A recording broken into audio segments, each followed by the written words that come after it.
अस्सलाम वालेकुम दोस्तों, मैं हूं खालिद मोइन और आप देख रहे हैं अदब व फ़नून नामा। आज हम अदब व फ़नून नामे में एक बहुत दिलचस्प सिनफ़ सुख़न पर बात करने जा रहे हैं। इस सिनफ़ सुख़न का नाम है रेख्ती। तो रेख्ती क्या है और ये कहाँ परवान चढ़ी और ये किस तरह हमारे अदब के अंदर जो है वो शामिल हुई। एक बात तो ये है कि रेख्ती जो है वो रेख्ता से बनाई गई और रेख्ता एक बहुत अरसे तक उर्दू ही का नाम रहा। और उर्दू का जो नाम है वो जब फ़ारसी से शोरा ने उर्दू में कलाम कहना शुरू किया तो वो रेख्ता कहलाता था। तो उसका मतलब है वो ज़ुबान ही रेख्ता कहलाती थी। तो ये सुनफ़ सुख़न जो है रेख्ती, ये इसलिए बहुत दिलचस्प है कि ये गीत की तरह शोरा ने गीतों की तरह इसमें निसाई लबुलेजा इख्तियार किया। जी हाँ, जो निसाई एहसासात हैं, जज्बात हैं, वो मर्द शोरा ने इस सिनफ़ सुख़न में बयान किए। इसकी इब्तिदा के बारे में कहा जाता है कि ये लखनऊ में परवान चढ़ी और इसकी इब्तिदा हुई और इंशा उल्लाह ख़ान इंशा इसके पहले शायर थे। लेकिन तहक़ीक़ से साबित हुआ कि ये उससे बहुत बरसों पहले, कई सौ बरस पहले दक्कन में इसका आगाज़ हुआ और हाशमी बेजापुरी को ये कहा जाता है कि बेजापुर में जो पूरा रेख्ती का काम हुआ उसमें जो अव्वलियत है वो हाशमी बेजापुरी को हासिल है। लेकिन ये भी सही है कि लखनऊ में इस सिनफ़ सुख़न को उरूज हासिल हुआ और उसका सबब क्या है? ज़ाहिर है कि इब्तिज़ाल का दौर था और ज़ाहिर परस्ती का दौर था, दरबार थे और ऐशो इशरत के सामान मुहैया थे। तो शोरा ने भी उसमें ख़ासा बढ़ चढ़ कर हिस्सा लिया। दिल्ली की जो अदबी फ़िज़ा थी, माशरत थी, उसमें जो ज़वाल आया, उसके बाद दिल्ली के बहुत सारे शोरा लखनऊ मुंतकिल हो गए और दरबारों से वाबस्तगी इख्तियार कर ली और बाज़ शोरा लखनऊ में ही थे। तो इस सिनफ़ सुख़न में और क्या है? बहुत दिलचस्प सूरत हाल है। एक सूरत हाल तो ये है कि इसमें बहुत ज़्यादा हवस परस्ती भी आई और फ़हाशी भी आई और इब्तिज़ाल या अखलाक से गिरी हुई सूरत हाल भी आई, जिसमें मर्द शोरा ने बहुत बढ़ चढ़ कर हिस्सा लिया और इस सिनफ़ सुख़न के साथ वो कुछ किया जिस पर सवालात भी उठे और उंगलियां भी उठीं। और क्या मौजूदा दौर में इस सिनफ़ सुख़न को किसी ने इख्तियार किया? तो एक शायर अमेरिका में थे, पाकिस्तानी थे, इफ्तिखार इफ़ी। उन्होंने रेख्ती में बहुत सा कलाम कहा और वो पालकी में बैठकर, ये फ़हमिद रियाज़ का बयान है कि एक रोज़ उन्हें वो वहीं ठहरी हुई थी और वहाँ से मुशायरे में वो ले गए। तो बाकायदा ज़नाना लिबास में थे, मेकअप किया था उन्होंने और पालकी में बैठकर वो मुशायरे में गए थे और उन्होंने वहाँ उसी तरह का कलाम सुनाया था जो रेख्ती से मंसूब है। ये सूरत हाल जो है ये हमें वहाँ लखनऊ के उस दौर में भी नज़र आती है सूरत हाल कि वहाँ भी शोरा पालकी में बैठकर और ज़नाना लबो लहजे में बातें करते हुए मुशायरों में पहुँचते थे और रेख्ती पेश करते थे। तो अब इसमें जो है वो इब्तिज़ाल क्यों आया या हवस परस्तियाँ क्यों आईं इसमें और ऐसा अंदाज़े बयां क्यों इख्तियार किया गया जो अखलाक से बहुत गिरा हुआ था।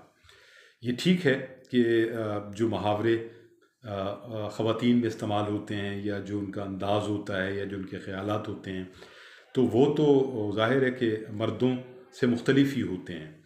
और गीतों का जो एक तजर्बा था मर्द शोरा के पास, मेरा ख़्याल है कि उसमें रेख्ती में उन्होंने उसको बहुत ज़्यादा इस्तेमाल किया, लेकिन हुदूद से तजावुज़ भी किया।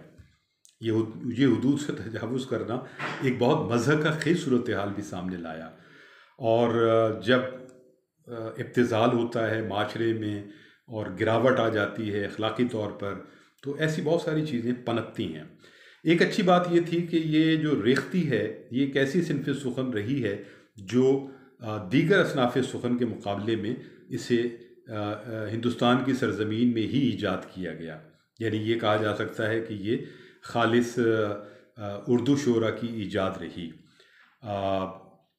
मज़ामीन में बहुत सारे ऐसी चीज़ें भी हैं जो बेहतर भी हैं और जिनमें ख़यालदारी भी रखी गई, और इस सिनफ़ सुख़न से तख्लीक़ी तौर पर फ़ायदा भी उठाया गया।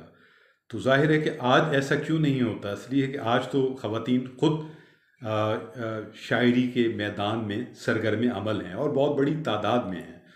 क़याम पाकिस्तान के बाद या उससे ज़रा पहले ये सिलसिला शुरू हुआ था, और अदा जाफ़री के हवाले से ये बात होती है, मुस्तनद है कि उन्होंने शायरात में पहली बार ऐसी शायरी की जिसमें जो निसाई लहजा है और निसाई मामलात हैं उसको बहुत करीने और ख़ूबसूरती और तख्लीक़ी अंदाज में बरता, और फिर ये सब चल पड़ी, और फिर ज़ाहिर है कि ज़ोरा निगाह और फिर परवीन शाकिर तक आ जाएं और उसके बाद आ जाएं तो आज की मौजूदा शायरात वो पूरी दुनिया में मौजूद हैं और बहुत अच्छा कलाम कह रही हैं। तो जो लखनऊ के सबसे गुस्सावर तुनुक मिजाज शायर थे इंशा उल्लाह ख़ान इंशा, जिन्होंने रानी केतकी की कहानी भी लिखी, जो कि बहुत उर्दू अदब में एक शाहकार, अव्वलीन शाहकार नसर और कहानी का वो करार पाई। तो अब मैं आपको जो है वो इंशा उल्लाह ख़ान इंशा का जो है एक मतला सुनाता हूँ जो रेख्ती में है। बेगुमा मैं जो बड़ी हूँ तो भला क्या तुझको, बेगमा मैं जो बड़ी हूँ तो भला क्या तुझको, पहने पोशाक ज़री हूँ, पहने पोशाक ज़री हूँ तो भला क्या तुझको। ये देखें खालिस निसाई लहजे में, और एक निसाई जो नज़ाकतें होती हैं, एहसास है या ख़याल है, उसको उन्होंने पेश किया है। और इस पूरी जो अच्छा इसमें जो फॉर्म है वो गज़ल में ही ज़्यादा मिलती है, गज़ल ही की फॉर्म में ये रेख्ती लिखी गई। और उसके बाद जो है रंगी सादत यार ख़ान, इनका भी बड़ा नाम है और इनका ताल्लुक़ भी लखनऊ से है, और इंशा उल्लाह ख़ान इंशा का ताल्लुक़ भी लखनऊ से। तो अब मैं उनके कुछ शेर सुनाता हूँ आपके, रंगी सादत यार ख़ान साहब के। तुझसे जब तक न मिली थी मुझे कुछ दुख ही न था, तुझसे जब तक न मिली थी मुझे कुछ दुख ही न था, हाथ मलती हूँ बुरी बात को क्यों मान गई, हाथ मलती हूँ बुरी बात को क्यों मान गई, जहर लगती है मुझे ये तेरी छित्तलबाजी, जहर लगती है मुझे ये तेरी छित्तलबाजी, या तेरे आने से बाजी तुझे पहचान गई, या तेरे आने से बाजी तुझे पहचान गई। ये हैं रंगी सादत यार ख़ान। और भी सुन लीजिए मीर यार अली जान, इनका ताल्लुक़ भी लखनऊ से है, हालांकि ये लखनऊ के बाद फिर दिल्ली चले गए, फिर वहाँ से भोपाल गए, फिर आखिर में रामपुर आ गए थे। वो ये कहते हैं कि लाहौर की हवस है न मुल्तान की हवस, लाहौर की हवस है न मुल्तान की हवस, अटकी हूँ एक मुग़ल से है तोरान की हवस, अटकी हूँ एक मुग़ल से है तोरान की हवस, मुझको छुआ तो खाऊंगी अलमास कूट कर, मुझको छुआ तो खाऊंगी अलमास कूट कर, दिल की रहेगी दिल में ही मरजान की हवस, दिल की रहेगी दिल में ही मरजान की हवस। तो अब ये देखें कि मरचोरा ने जो है वो किस तरह निसाई जज्बात का इजहार किया। वैसे एक बात मैं यहाँ और भी अर्ज़ कर दूँ कि लिखने वाला जो है वो अपना जेंडर जो है वो तब्दील करने की पूरी अहलियत रखता है।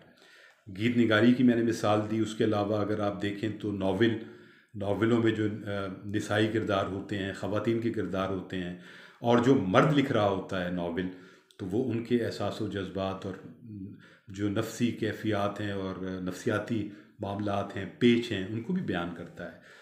उर्दू ड्रामे जितने भी हमारे हैं, जो टीवी ड्रामे भी कर लें, थिएटर भी कर लें, तो उसमें भी आपको ये हुनर मिलेगा कि लिखने। और जो फिल्मी शायरी में आप देखें तो सारी जो आप देखते हैं कि हीरोइन जो है अपने जज्बात का इजहार कर रही है अपने महबूब से, और अपने दिली जज्बात का और अपने मोहब्बत के जज्बात का और दुख दर्द का और सरखुशी का।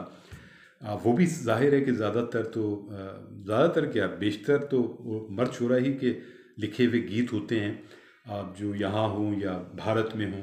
और बहुत खूबसूरत गीत जो हैं वो तख्लीक हुए हैं, गाए गए हैं। और मर्दों के अलावा ज़ाहिर है कि इसमें जो गीत हैं वो ख़वातीन ने भी लिखे हैं, लेकिन जो बड़ी अक्सरियत है वो मर्दों ही की है। तो अब ये है कि गीत से इस्तेफ़ादा किया गया रेख्ती में, और रेख्ती जो है वो एक ऐसे माहौल में परवान चढ़ी, और फिर ज़ाहिर है कि उसका ज़ोर टूट गया। जैसे जैसे माशरा बेहतर होता गया, अखलाकियात बेहतर होती गई, ज़वाहिर परस्ती ख़त्म होती गई, वैसे वैसे अच्छा दिल्ली में ये सूरत हाल नहीं रही। ये देखें आप कि दिल्ली जो है उसमें रेख्ती नहीं पनपी। ये दक्कन के बाद लखनऊ में ही परवान चढ़ती रही और फिर वहीं इसका ख़ात्मा हुआ। तो रेख्ती एक बहुत दिलचस्प सिनफ सुखन है, और इसके बारे में आपको बहुत कुछ जो है वो किताबों में और नेट पर चीज़ें मिल जाएंगी। इससे आप मज़ीद अपनी तशनगी को दूर कर सकते हैं। मैंने तो एक हल्का सा तारुफ जो है रेख्ती का करा दिया। तो अपना और अपने अहबाब का ख्याल रखिए। अदब व फ़नून नामा जिंदाबाद, पाकिस्तान पाइंदाबाद। खालिद मोइन को इजाज़त दीजिए। खुदा हाफिज़ व नासिर।